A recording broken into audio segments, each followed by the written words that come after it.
தாகமாக இருக்குது எனக்கு. என்னைக்கே அங்கே வந்து முட்டி போட்டு கேட்டீங்களா? பரவாயில்ல, இது வரைக்கும் தெரியலை. கேளுங்க, மாதா கிட்ட கேளுங்க. பரிசுத்தாவி இறங்கி வந்த பொழுது சீடர்களோடு யார் இருந்தார்? யார் இருந்தார்? நான் இல்லைங்கிறீங்க, மாதா இருந்தாங்க. மாதாவும் சீடர்களும் மேல் மாடியில் ஒன்று கூடி இருந்த பொழுதுதான் பரிசுத்தாவி, தூய ஆவி இறங்கி வந்தார். மாதா இருக்கிறாங்க, நம்மெல்லாம் குழுமி ஜெபிக்கிறோம். கட்டாயம் பரிசுத்தாவி வருவார். பரிசுத்தாவி பெற்றுக்கொள்ளுங்கள். Receive the power of the Holy Spirit. உங்களுக்கு வேணானா பிள்ளைகளுக்கு அது பெற்றுக் கொடுங்கள். உங்க பிள்ளை பரிசுத்தாவியை பெற்றுட்டானா பாலக்கட்டையில் உட்காராதான்னு சொல்ல மாட்டீங்க, வண்டி எடுத்துட்டு சுத்தாதான்னு சொல்ல மாட்டீங்க, செல்போனை குறுகுறுன்னு பார்க்காதன்னு சொல்ல மாட்டீங்க. அவனை தூக்கி போட்டு போயிட்டு இருப்பான்.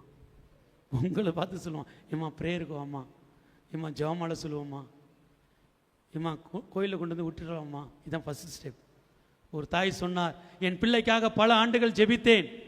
என் பிள்ளை முதலாக என்னை பார்த்து கேட்டான், ஏம்மா நான் கோயிலில் கொண்டு வந்து உன்னை விட்டுட்டு நான் போயிடுவேன், நான் விளையாட அப்படின்னு சொன்னான். நான் கேட்டப்பெல்லாம் நான் வர முடியாது, கோயிலை வந்து விட முடியாது என்று சொல்லி விளையாட சென்றவன் ஞாயிற்றுக்கிழமை என்னை முதலாக கொண்டு வந்து விடுவேன் என்று சொன்னானே, அதுதான் மாற்றம்.